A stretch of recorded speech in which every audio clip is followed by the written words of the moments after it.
Okay, so we're beginning with a 43 or 45-second jump through the prologue. So basically you're seeing these runners jumping. Jumping is faster than walking. You save about like 2 frames per jump.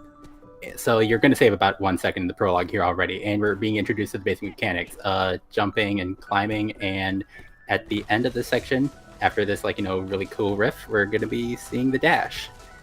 So the dash is kind of the foundation of all the tech that they're going to be using. The dash lets you cover large distances, and it goes a little bit faster than your normal walking or jumping speed. So all the tech in this game is kind of built on the dash, and we're about to see it in the first level here, which is called Forsaken City. So we get the game telling the runners they can do this. I'm pretty sure they can do this. They've had that encouragement, dozens of times.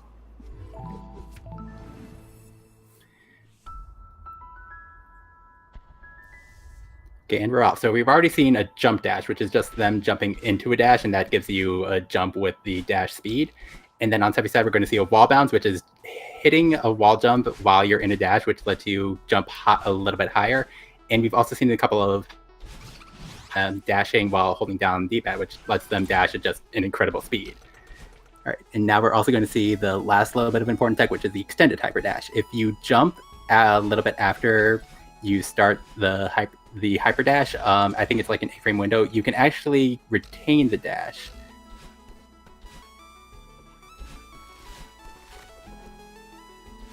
And we also have problemstrol using the Portuguese version, as Chad is pointing out. There's really no difference in language. Language differences really only matter in I think older games where the amount of characters that appear on screen kind of affect the time of the game. Whereas here we're going to be skipping all the cutscenes. This is a game that was kind of the reputation that this game has is that it was built for speedrunning. So all the cutscenes in this game are skippable. You're barely going to see any text.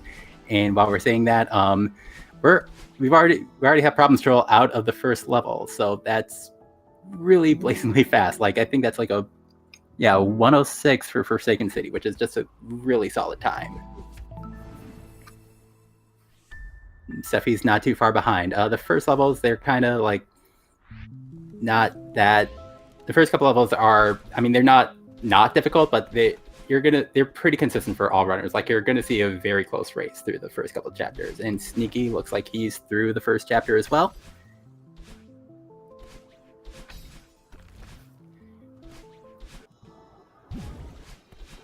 All right, and problemstrol has activated the dream block. So this chapter, Old Sight, is kind of centered around this mechanic of the dream blocks, where when you dash through them, you kind of dash through the entire block with your speed. So it's a very interesting mechanic. It's probably the most fun mechanic on a casual playthrough. It's just really fun to just shoot through these squishy little blocks. And yeah, and now we're in the first battle line section. So battle line's chasing us. She follows behind us. I think about 3 seconds. Yeah, it's a 3-second delay between our movements and the battle line movements. So battle line will copy our movements just 3 seconds later. So basically, we kind of routed these sections so that we should never be touching battle line, because any obstacle in this game that you touch, either those spikes or the battle lines themselves, they will kill you. Now, luckily, death in this game is pretty fast. It's just a 1-second animation, then it sends you back to the start of whatever screen you entered. So a death on this screen, that problem is not costly, because this is obviously a very long screen with a lot of opportunities, but look at him go. Yeah, again, just a lot of experimentation led to that specific route where we're both moving fast through the screen. We're also moving in a way that we can't get caught by battle line. And then this last part of chapter 2 is just moving fast through the screen, not running into walls, not always being able to keep your dash, and just moving fast. So it's really cool to see. If you've never seen the Celeste task, it's really amazing what you can do with the pixel precise movements that humans can't necessarily do in a run.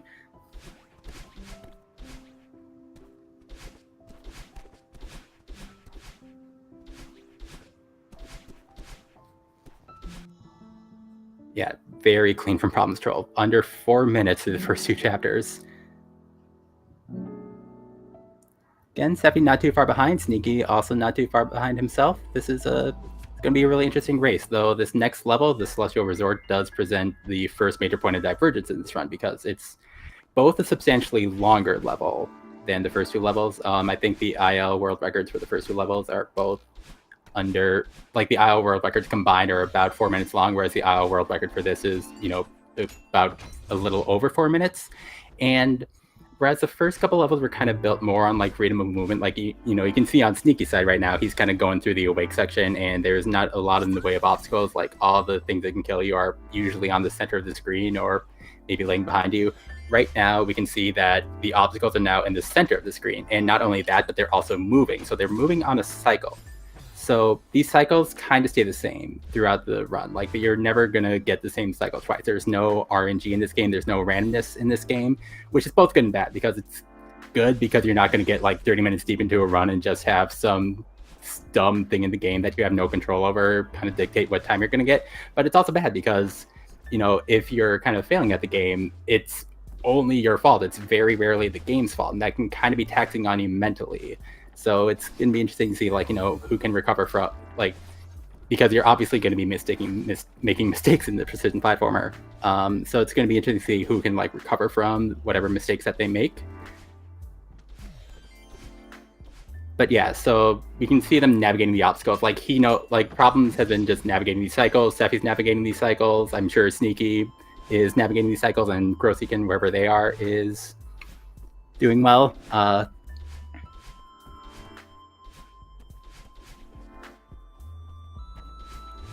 But yeah, like, they know how these things are going to move. They know, like, what movements they need to make to avoid dying. And yeah, it's a very difficult level to learn, but like once you learn the level, it feels really satisfying to get this level pretty clean. All right, kind of speaking of routing, so problemstrol is in the huge mess portion of the run. So, and nice wall jump under the spikes from problems. So a huge mess. There are 3 sections in this run, and after you clear one section, you have to talk to this nice ghost boy here, Mr. Oshiro. So you can clear these 3 sections in any way that you want, and as you kind of clean up the mess, like as you clear up the boxes, the books, and the towels, it will clear up the items in the other portion of the level. So like if we hadn't cleared up the boxes section before we did this section, we'd also have like little brown boxes here to kind of make the section a little bit easier. But we've kind of routed this thing so that once we clear a section, we're pretty close to Oshiro, so that we can just talk to him as fast as possible and continue progressing through the chapter.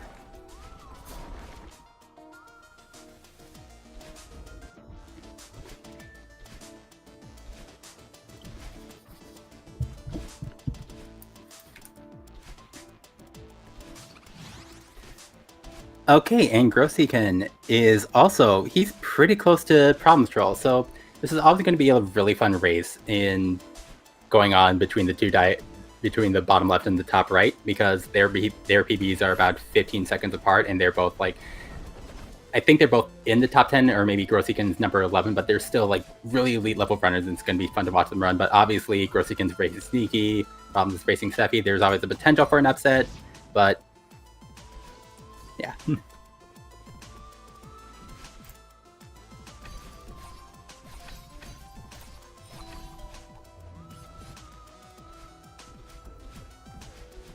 Yeah, so GrosHiken and problemstrol have both cleared out the huge mess, and now they're in the elevator shaft, which is just, more platforming, more avoiding cycles, more trying not to die in some of these longer rooms.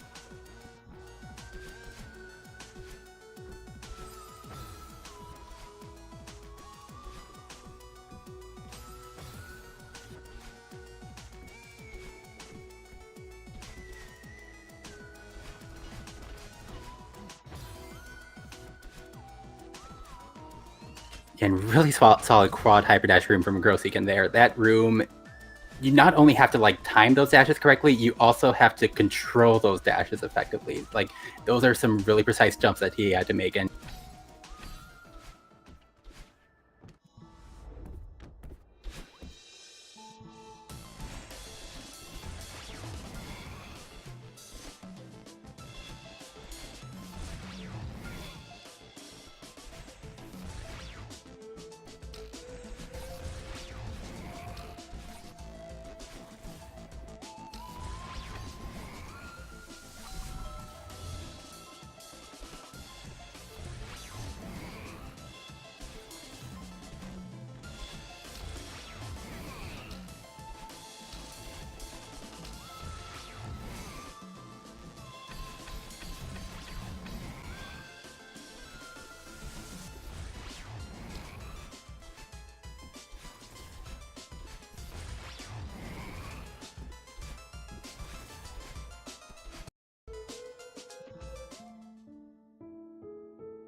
Okay, hopefully my microphone had been connected for the entire time.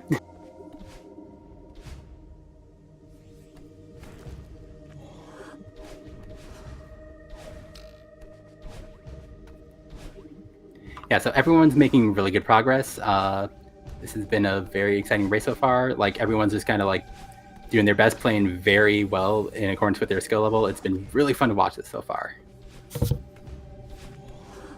Yeah, so GrosHiken is where problemstrol is about to start, which is the Theo section. So the Theo section is a lot unlike anything else in this game to this point, because now we have this glass crystal boy that we're carrying around everywhere. And basically, like, all of a sudden, like, we're kind of like introducing tech into this run, because we have to be constantly grabbing him and throwing him, because we can't dash when we're holding Theo, and dashing is how we move quickly, so we have to.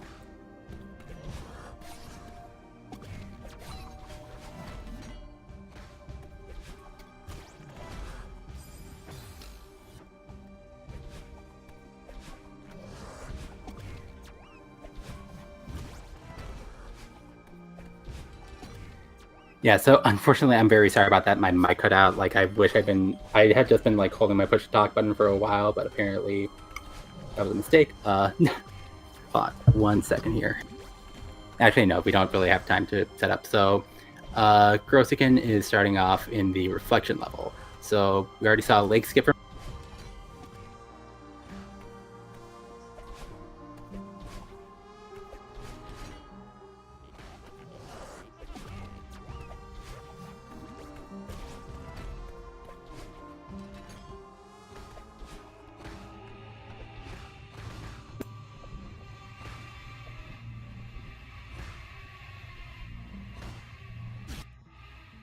Okay, we're just going to go with voice activity, I guess. So, yeah, so we are in Reflection. So Reflection is a level where there's not really like a ton of secrets. Like, we're just kind of exploring this weird space. So we can also see GrosHiken going through some neutral wall bounces. And, let's give Sefi and Sneaky some shine. Sneaky's in the Theo section. Again, you can kind of see that, like, as he's dashing into Theo, like, he retains his momentum when they dash into Theo.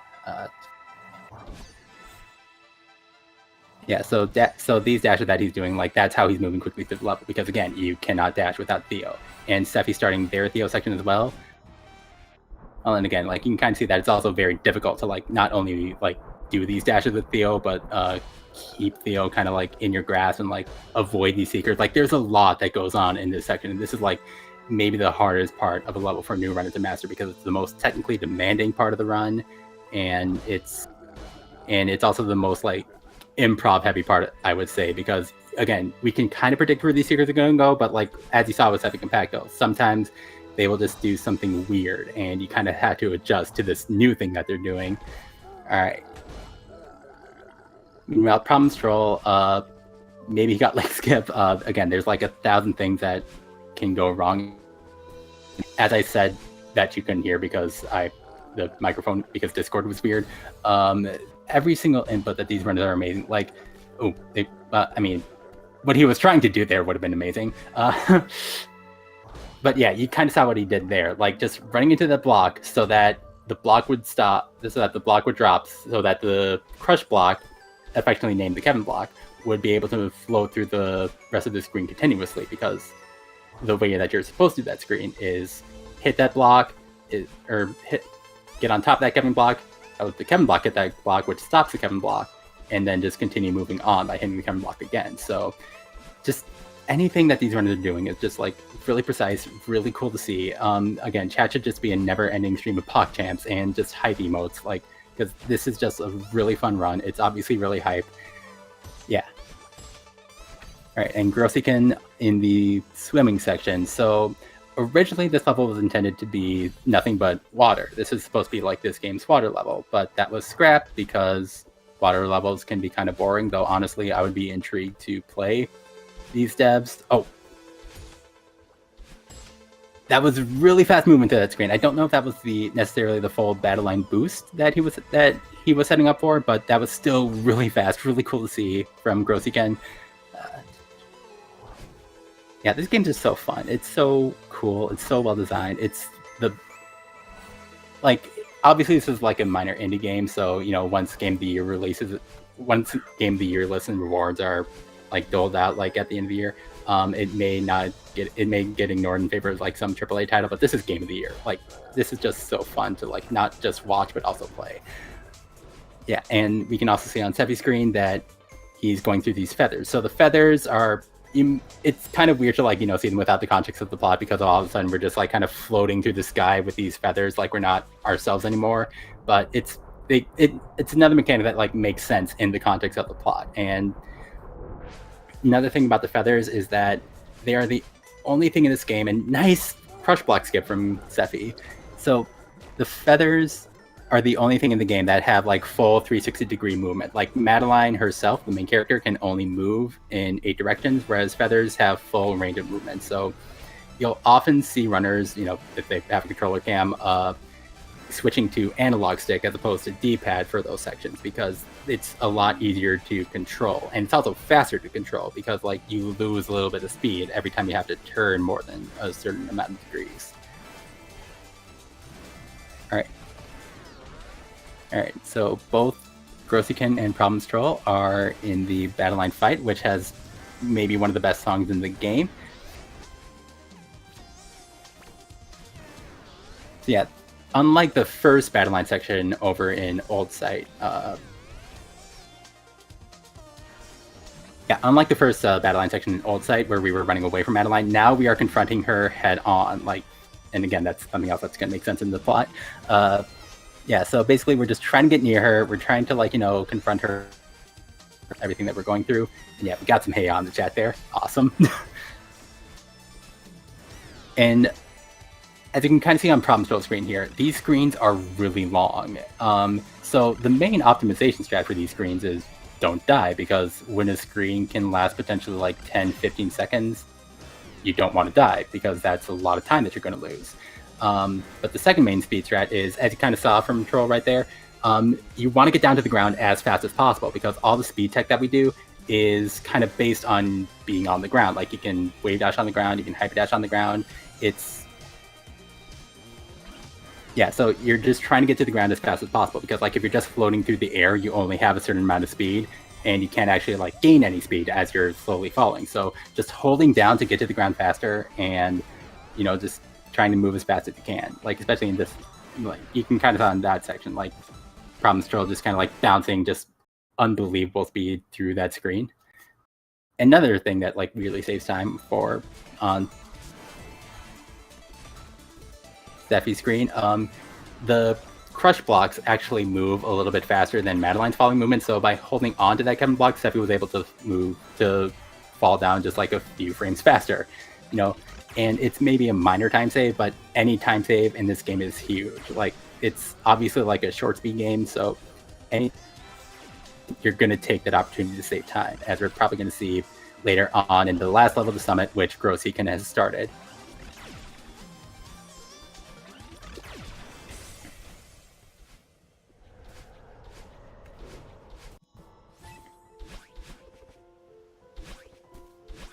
Okay, so we're actually going to switch to...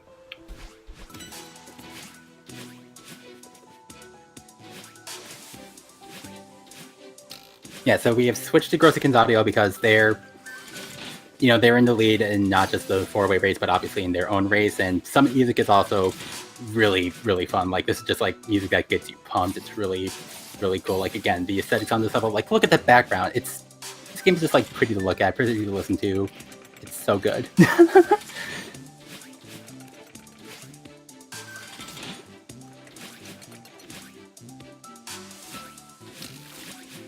Alright, let's focus on Sneaky for a second. So Sneaky's in the bumper room for the Battle Line boss. Bumpers in this game are... I think I saw one runner, I can't remember who it was, but they said that like, ooh, that's a rough one from Sneaky.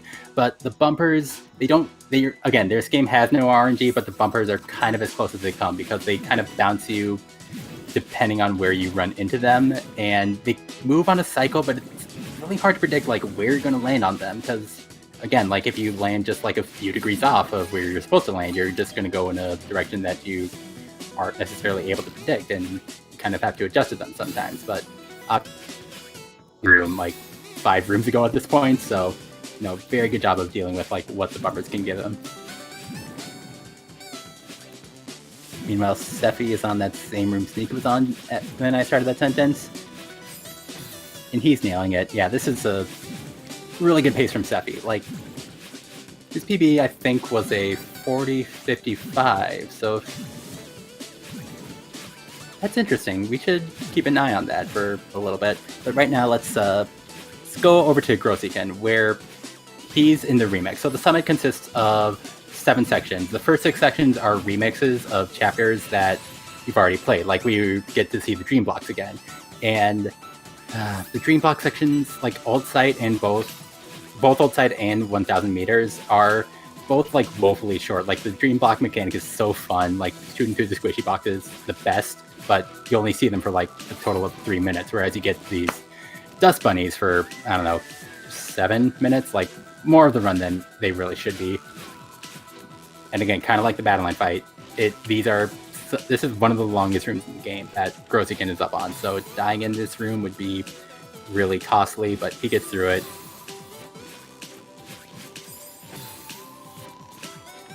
This room, deaths are less costly. Like, can't remember if I talked about this like while my mic was apparently off, but basically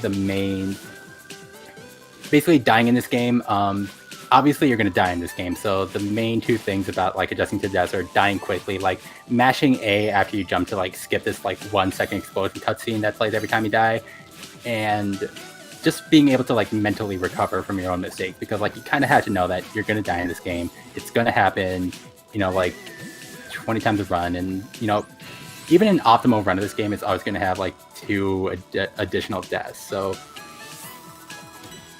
or 2 intentional deaths, I should say. So you just have to like accept that you're going to die and just try to die as fast as possible, and get comfortable as fast as possible. And meanwhile, problemstrol, he's also getting through.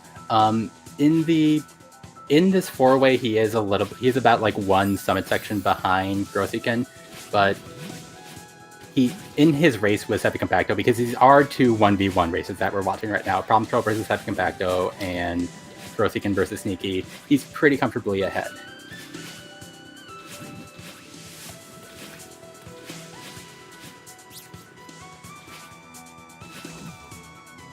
I mean, a lot can happen in Summit that could like prevent this from being a race, but the thing with Celeste is that you can like, especially with these group stages that we're in right now, like once we get to the bracket, we're going to be seeing close match after close match, like a lot more evenly matched racers. But right now, problemstrol kind of has it over SefiCompacto, unless Sefi can absolutely bring in the Summit, which he absolutely could. Lead changes have happened in Summit before.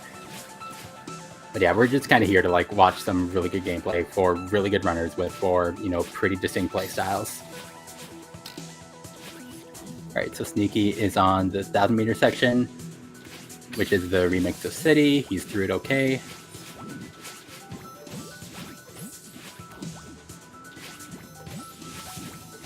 Yeah, gets the wall bounce after a couple tries to kind of save a cycle, save a trip up on the zippers that I guess are a mechanic. We skip a lot of zippers in the run. And problemstrol has a swaggy little strawberry with them, so... Oh man, he won't keep it through the cutscene. That's fine, Problems. I respect the swag though. Alright. Meanwhile, GrosHiken is on 2500 meters, which is the tempo remix. So no seekers, just a lot of really fun skips, like this door skip here. Yep, this is a hard jump to get set up, but he gets it 3rd try, it still saves time over doing it the intended way, which involves going down below that screen and navigating these like weird screen with a bunch of spikes. It's not fun. Key skip is fun. Door skip is also fun, but we're not at door skip quite yet. That's going to be another few seconds here.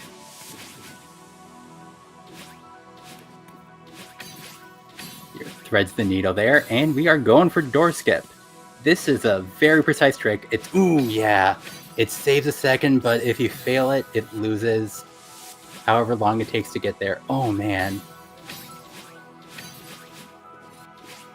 But at this point in GrosHiken's, like, as a runner with like a, 32, 43, you kind of have to go for door skip, like when your run is optimized to the point of GrosHiken. So, that's probably the only way that he knows how to do this screen at that point. So there's no real sense in going for the backup strat when you know the main strat, the only strat, so well. But meanwhile, he's through, and he is in 3,000 meters, where he will be joined in short order by problemstrol. So 3,000 meters is, after you go through the 6 remixes, you get this new section with its own aesthetics and its own like little ooh, that was just barely missed that that battle line hitbox. The battle line hitbox can be kind of wonky, as anyone who's run this game knows, but yeah, he recovers, gets through just fine, gets the wall bounce off the hidden block.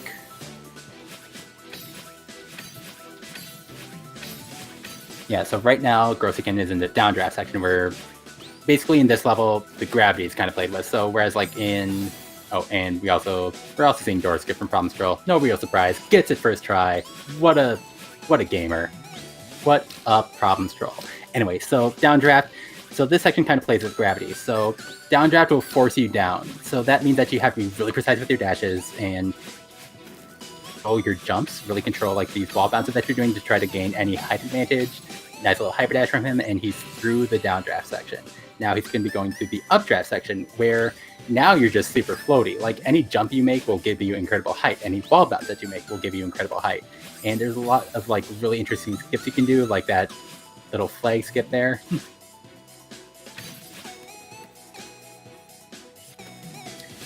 And you know what? You are not wrong. Door skip does save anywhere from 2 to 9 years, depending on how you did it. Like, even that third try door skip that GrosHiken got, that saved an incredible, 2.5 years at least. Alright. Meanwhile, Sefi going into the Franker Z room. Has to use a spring, but that's fine. Yeah, he's through 1,500 meter. Hopefully because I was kind of focused on playing updraft and downdraft, I accidentally missed Sefi having just the best 1,500 meters, but yeah. Yeah, we're just going to assume that was perfect.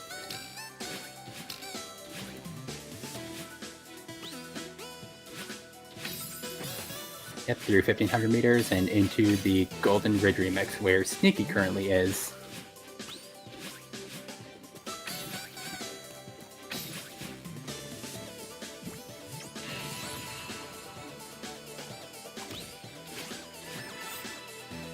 Yeah, so Sneaky, so you can see one optimization that he's doing from Sneaky. So basically, when Battleline throws you, she throws you into the air where you hover for a second, but you can cancel that little hover by just dashing immediately after she throws you. So once Battleline throws Madeline, you will dash as soon as you get thrown, and you can just continue kind of progressing through the level. So yeah, that was really nice to see from Sneaky. Get through that long screen without dying, which is one of the more important things. So yeah.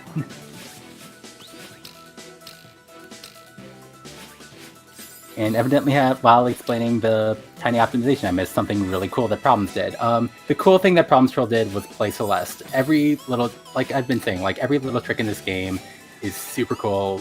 Saves, anywhere from 1 second to 9 years, but it's super hard to pull off and super hard to,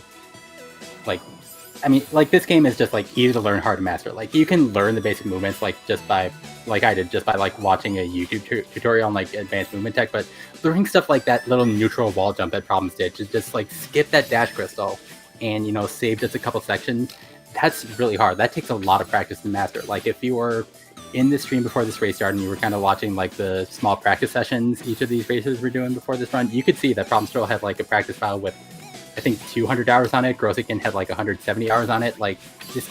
These racers have put a lot of time, a lot of energy, a lot of love into these runs. So again, make sure that you're following all these runners, because this is just a really cool thing that they've chosen to do. This is really good entertainment, and I think problemstrol is just skipping every single cutscene or every single flag. Or no, he got that one.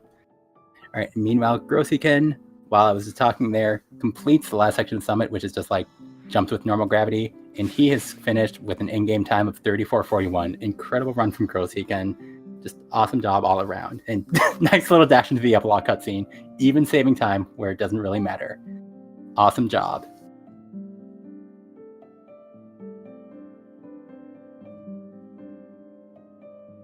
And meanwhile, yeah, problemstrol is treating us to Flagless Summit, which is definitely a fun thing to see. Like, this is something that, like, people kind of rounded out. Oh, no. Gets flag 5 there. Oh, Sefi going for door skip? There we go.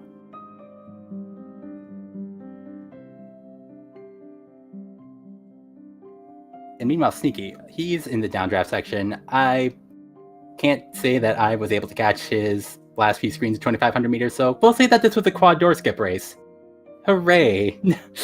And basically, like the door skip meme, that kind of comes from, like, it's very difficult. Like, the degree of difficulty compared to the time save is kind of like, that's a very, like, weird ratio, but yeah. And Problems does confirm that he was going for flagless, and yeah. Well, you have to get this flag at least, and he gets that flag. In time at 35:24. Awesome run.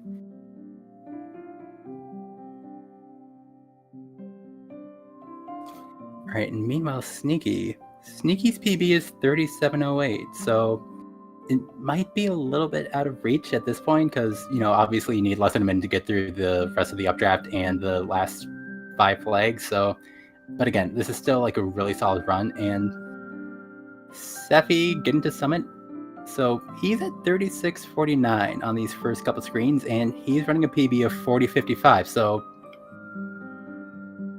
this could be an interesting race against the clock for Sefi, because sub 40, I don't know if that's within reach, but he could still PB. So yeah, keep tuned, because you could watch someone like actually achieve. You could watch someone like achieve a goal that they're setting out to achieve, which is just like, you know, constant improvement. Like, that's why you speedrun, to, you know, push yourself to achieve these little goals. And yeah. So I should probably switch. Oh, fun fact about. Okay, so we're going to switch to Sneaky's audio.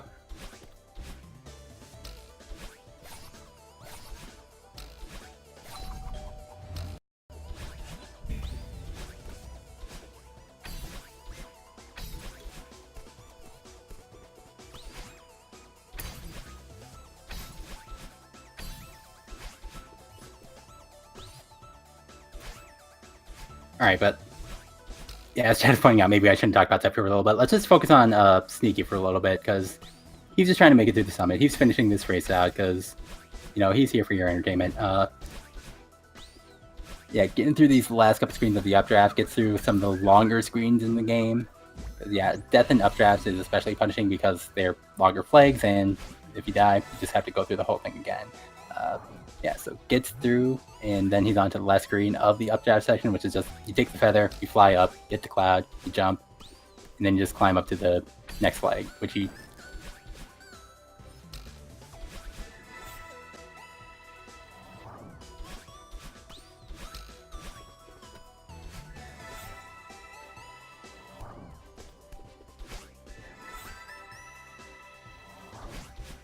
Alright, then we're on flag 3.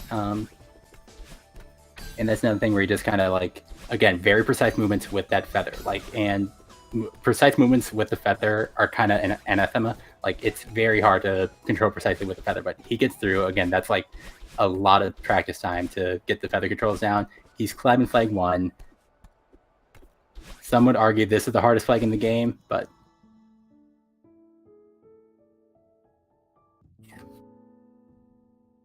yeah, mine a little stumble as he reaches the top, but he makes it through, and he finishes with the in-game time of 38:48. Another really good run. So GG to Sneaky, and now focus is on Sefi. So yeah, so skips flag. What was that? Yeah, flag 8, because it's, even if you get flag 8, it's, if you die, try and go for flag 7, it's still as fast to just go from flag 9 as it would be to go from flag 8, so that's why you skip that flag. Yeah, and Sefi running a 40:55, so this is going to be really tense.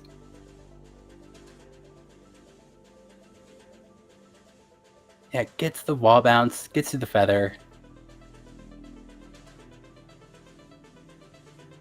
gets to flag 3. Now again, we see the really precise feather movements. Gets the jump to have that dash to, like, just save that extra little split second. Threads the needle there. Jumps up.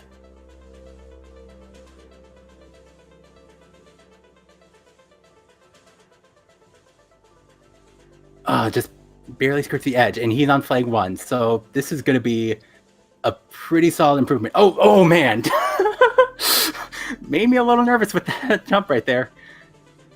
But yep, that is going to be a 19-second PB from SefiCompacto, 40:36. Get some GGs and hype in the chat for Sefi and also all these runners. Like, really solid time, really solid runs from everyone. Yeah, this was like a fun race to commentate, or at least for the parts of the race that I was able to commentate for because of Discord and B. But yeah, just super solid. Awesome work to everyone.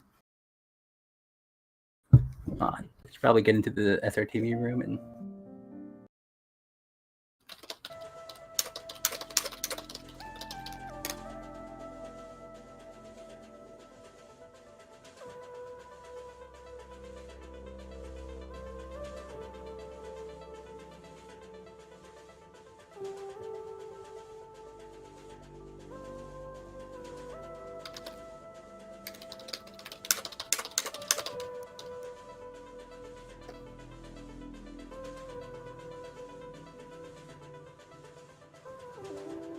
Yeah, so while we're waiting on confirmation if we're going to be getting like a post-race interview from everyone, again, I'm going to encourage you to follow the runners and also follow the Speed Gaming Network, because if you're interested in seeing like the rest of this tournament, just follow Speed Gaming 2 through 6, and also for the occasional foreign language simulcast, follow Speed Gaming Deutsch, Speed Gaming Espanol, and Speed Gaming Francais. We're trying to get those off the ground. So, and if you are a German speaker or French speaker or Spanish speaker, we're also looking for commentators so that we can get more foreign language restreams going on. So, you know, if you're interested in that, hit up the Speed Gaming Discord. We're always looking for more people. But yeah, like, keep on following the Speed Gaming Network, because we have one more week left in the group stages. So there's going to be like a ton of matches coming in as people try to get their group stage matches in on the deadline. And after that, the bracket stages should be starting. And bracket stages are when like 64 of the best Celeste players in the world are going to be going at each other.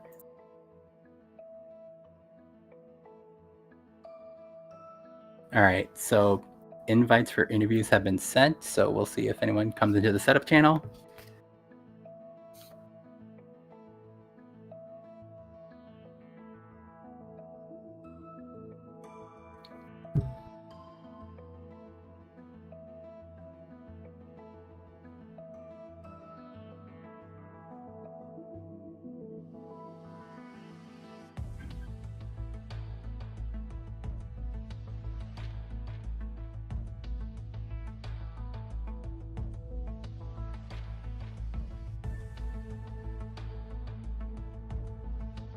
Yeah, really solid, really entertaining stuff all throughout this like very short run. And you can also see that like if you're here for the whole race, a lot of action. This is a very action-packed run. So if this is a game you're interested in picking up, absolutely pick it up. Like, it's an indie game, so it's like going to be very inexpensive compared to like you know, a big AAA release. And if you're interested in speedrunning this game, we also have like a really cool Discord. Like, it's a really cool community to join in. Like, I think the Discord is called Mount Celeste Climbing Association. So, you know, get in there. Like, even if you just like want to watch streams or like, you know, see what strats everyone's using, like, that's going to be a really cool resource for everyone. So yeah.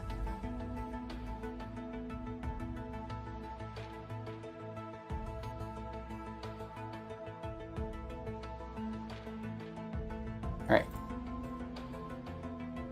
And meanwhile, so if you are interested in following the big game channels, there's also a variety of games that have tournament stage on this Speed Gaming. And today, yeah, it looks like we have a pretty full schedule today. So right now over on Speed Gaming 1, we have the Link to the Past randomizer overall glitches tournament going on. So if you want to see like an older game and like kind of weird tricks that people have found to kind of like get to weird places, check out the overall glitches, because those are like, I mean, glitch demonstrations are always really hype, but like seeing glitches kind of employed strategically is also pretty interesting. And meanwhile, we also have a Link to the Past randomizer daily race over on Speed Gaming 3 happening right now. So that's Entrance Crossroads Key Sanity if you want something even more incomprehensible than overall glitches. And yeah, like all throughout the day, we also have like a Link's Awakening 100% tournament, a Super Metroid Any% tournament. We have more Celeste races. Probably should promote the Celeste races. Like, we have a couple at 5 p.m. Eastern. one over on Speed Gaming, one over on Speed Gaming 3. I think, scroll down a little bit, and we have one more Celeste race over on Speed Gaming 2 at 11 p.m. Eastern. But yeah, there's going to be solid speedrun related content on these. So just be sure to give Speed Gaming and Speed Gaming 2 through 6 a follow if you haven't already.